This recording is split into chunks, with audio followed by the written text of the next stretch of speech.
Let's talk about this first before I get into the video.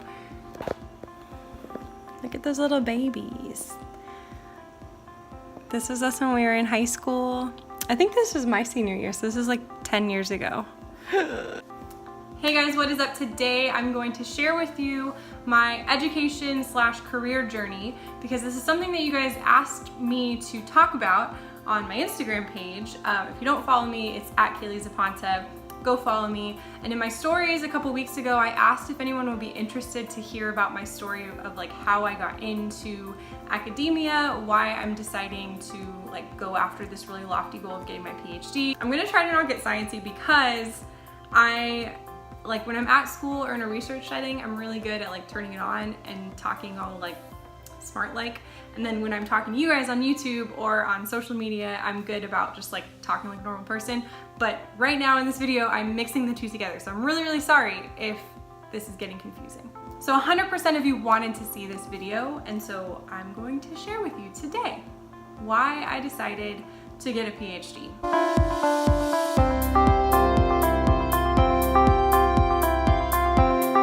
So I've been in the fitness industry for 8 years, and in the beginning of my like personal training tenure, I started seeing that a lot of my clients had all these issues that I couldn't really answer. Really distracted. I've been practicing double unders and I've been failing. Look at that bruise and like these whips. Oh, this is so bad.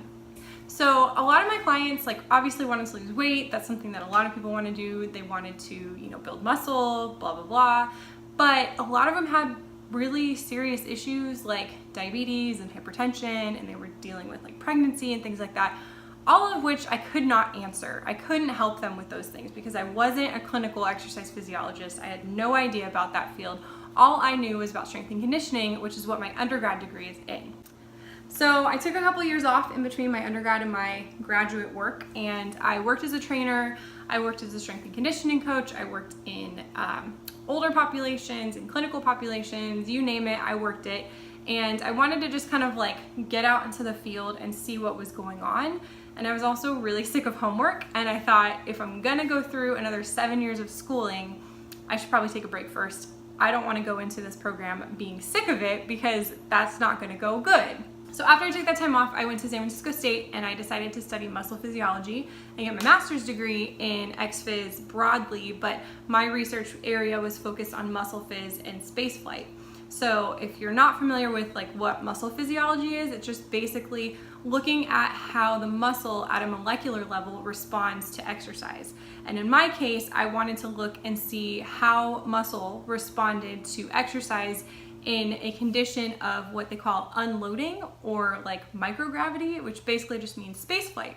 I have no desire to go to space. I have no desire to be an astronaut. Everybody always asks me that and they always assume that I'm an astronaut. I'm not. I only looked at muscle tissue. But the reason I decided to go into this field is because I wanted to look at muscle atrophy in a close to perfect model. So a model is used to allow us to see what happens in a perfect scenario and how we can manipulate that without like confounding variables attached to that. So after that, I decided to come down to LA and study in a lab that looks at what they call exercise oncology. So I, again, am really interested in diseased populations and clinical populations and looking at how exercise can help with some of the issues that these people are facing. A clinical population basically just means somebody who has some sort of disease, to put it plainly. So like a cancer population, hypertension, diabetes, Alzheimer's, whatever you name it.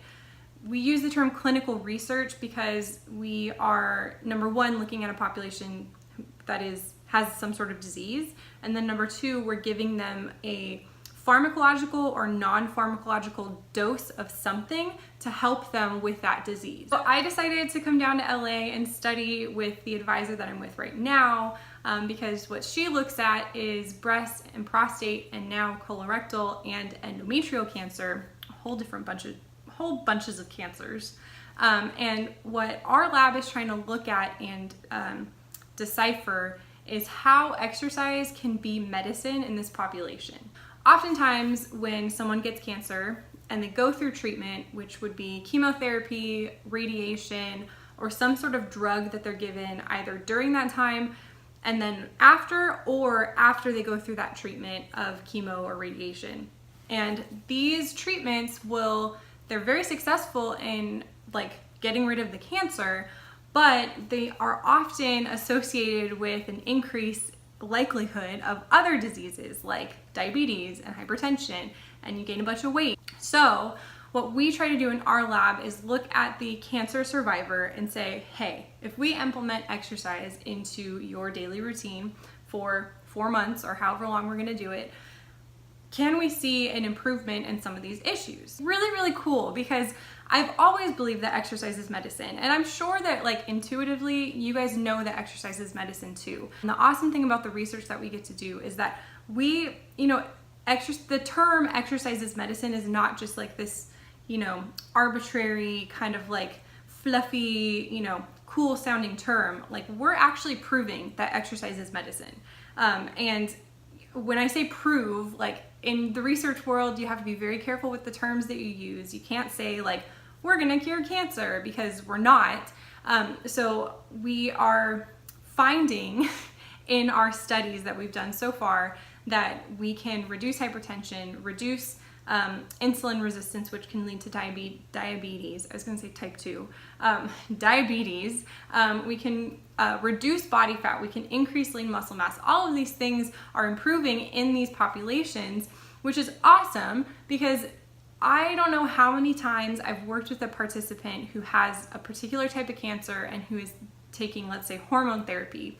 And they say to me, I've been taking hormone therapy for like 2 or 3 months, and I was perfectly healthy before, aside from the cancer, obviously, but I didn't have weight issues, I didn't have heart issues, I didn't have like diabetes or anything. And now all of a sudden, in 2, 3 months, a year's time, I'm developing all these symptoms that I didn't have before. The reason why I decided to go into this lab, so I will say, like, my goal is to get a PhD, right? So if you're in any sort of graduate program, or you're looking to get into a graduate program, one of the things that you have to see is like, what will this advisor bring to my life as a researcher? But then also, what skills do I have personally that I can bring to this lab to help make the lab's research better? So it's kind of collaborative in essence. Like I said before, I started with a strength and conditioning background, which basically means that I have a lot of experience in athletic populations as opposed to clinical populations. So you might be asking yourself, okay, Kaylee, why the heck did you decide to go from sport to clinical, like cancer research? And the reason I did is because one of my professors, who is an advisor slash mentor slash friend, said something, and I'm gonna paraphrase this because I forgot what he said word for word, but he said something one time in a class I took of his that stuck, and it totally changed the way that I see exercise. It totally changed the way that I see, or that I viewed the term exercise as medicine. We have athletes who are at the highest caliber performance. They have the best body composition. They're in the best shape of their lives. They perform at an elite level, right? And then we have the average Joe, right? So if this is disease stuff down here, the average Joe is like right above that. It's like they just passed the class with like a 70 or like a 75, depending on how, what the parameters are for you passing class, but they like just passed it. They're on that cusp where if they drop any lower, they're gonna get a disease, but right now they're okay, so it's fine. So we have this athlete up here who's at just peak physical condition, and then we have everybody else who's down here who's like about to get diabetes or like about to get hypertension. They set the bar so low for the general population that people like you and me say, cool, I don't really have to do that much. All I have to do is go for a walk 30 minutes a day. So what my professor was getting at was there's this huge gap, right? Don't treat anybody else like athletes. Why is that? You say, hey, relatively speaking, I'm going to expect you to be here or even here. We should be treating everyone, general population, older adults, clinical populations, whatever. Relatively speaking, and that's a huge asterisk, that's a huge caveat. Asterisk. I'm trying to make a point. We should be treating everyone, general population and athletes, with the same expectations physically. So here's the athlete. here's the 80-year-old lady. And I know that that's crazy. I know people are gonna say, an 80-year-old lady cannot do the same workout as LeBron James. He's just the first person that came to mind, I'm sorry. An 80-year-old lady cannot do the same workout. And you're right, she can't.